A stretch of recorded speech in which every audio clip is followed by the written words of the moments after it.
Welcome to Rooted Realities, where honest talk meets soulful insight. This podcast will guide you through life's ups and downs, offering clarity, courage, and a gentle reminder to give yourself grace. I'm your host, Christmas Miller, holistic health practitioner, life coach, and spiritual mentor. With each episode, I'll blend ancient wisdom with modern insight to inspire you to stay accountable and empowered. So if you're ready to grow from the inside out, you're in the right place. Let's get started. Hi everyone, Christmas here, and thank you for tuning in. Before we dive into today's podcast, I've got a question for you. Have you ever had a moment when the truth slipped out of your mouth and it shocked you? I'm talking about that unfiltered, unplanned, unmitigated truth that stopped you in your tracks. Well, it's happened to me more times than I can count. But there was this one time in a conversation, and I was just talking about what I was talking about, and all of a sudden, I blurted it out. "Mama, all I want to do is sing." Seriously, just like that. I didn't plan it. I wasn't trying to make a point, but deep down, I meant it. Not just literally, but wholeheartedly. And it wasn't about a song. It wasn't for applause or validation, and it certainly wasn't for anybody else. It was about that part of me, the one that knew it was time to make space for what's aligned, for what's been whispering in the background, waiting to be heard. So today, let's talk about what happens when your soul speaks before your brain catches up. When something inside of you slips past your filters and tells the truth that needs to be heard out loud. And what it really means to make space for your calling or your next level that supports your clarity and your peace. And not for you to be performing out here for everybody else, certainly not to prove anything, but to live fully from the inside out. And I know this personally because it happened to me. I didn't realize how long I'd been ignoring that deeper inner truth until it came out of my mouth, out loud.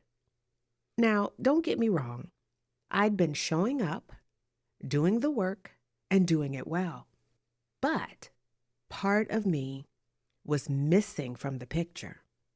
And that moment was me hearing myself. And truthfully, I wasn't really surprised. I'd felt it. I'd known it for a while. I'd known a shift was brewing. I'd known that it was time to stop just doing what works and start making room for what's calling. And let me say this, that if it ain't broke, don't fix it mentality, it definitely doesn't apply here. Because when it works, but not the way you need it to for you, that's when it's time to make adjustments. Otherwise, you're using a working model for everything and everybody but you. And doing that will never fully nourish what you need, despite how well the mechanics of it works. And I know I am not the only one who's felt like this. Maybe for you, it was a little different. Perhaps a phrase that slipped out while you're driving the car, or a thought that caught you off guard mid-conversation, like me that day. But whatever it was, it still hits just as deep. Or maybe it sounds like this. You getting to the point where you say, "I really want to do this," or "I'm tired of all of this." Or it might sound like, "I just want peace. I need space for me," or "I miss who I used to be." And that right there, that was your soul talking, that deep inner truth. And the thing is, we've been trained to ignore that voice, to keep a stiff upper lip, to suffer in silence, but get it done. And it also comes across like this as well, because there's so many ways this plays out. We can be told, you just need to stay productive, keep your head down, or push those feelings down, or man up, or woman up. You need to be practical. Or some might say, you're not being realistic. But those moments, the ones that slip through the cracks, they're the real ones. They're the parts of us that remembers who we are and what we're here to become. And ignoring them, that's what keeps us stuck. That's when burnout stops being a warning sign and starts becoming the new normal. So today, this conversation isn't about striving, and it's not about flipping your life upside down. It's just an invitation to pause, to listen, and maybe let that one honest sentence be the start of something new. So, what would that actually look like to make space for your truth? Think about that for a moment. What would that actually look like for you to make space for your truth? Well, sometimes it's not going to be a big leap or anything dramatic. It might be that simple pause, or maybe a boundary, or it could be a choice to stop squeezing your needs into someone else's schedule. Maybe it's turning the radio or TV off for 5 minutes and letting your thoughts catch up with you. Or maybe it's you saying, not today, to something that drains you without guilt. Or maybe it's just writing down that one truth that slipped out and sitting with it like it matters, because it does.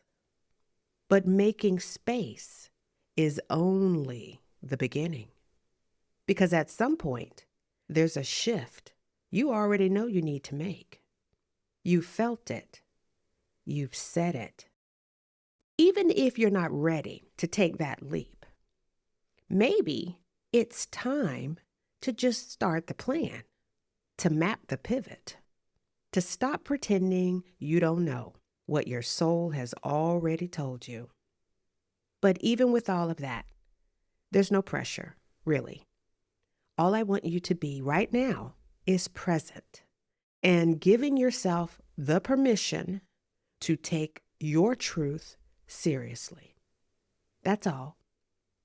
Now, you don't have to do this all today or tomorrow for that matter. And your truth doesn't need anyone's permission. And I really want to highlight that. This is your truth. It don't need nobody's permission. All you need to do is simply hold space. Hold space for that one thing that just might set you free. Thank you for listening to Rooted Realities. If you enjoyed today's episode, please subscribe and leave a review. It really helps others find the show. Your support is greatly appreciated. Follow me on Instagram and Facebook for more updates and new content. Until next time, stay rooted and keep growing.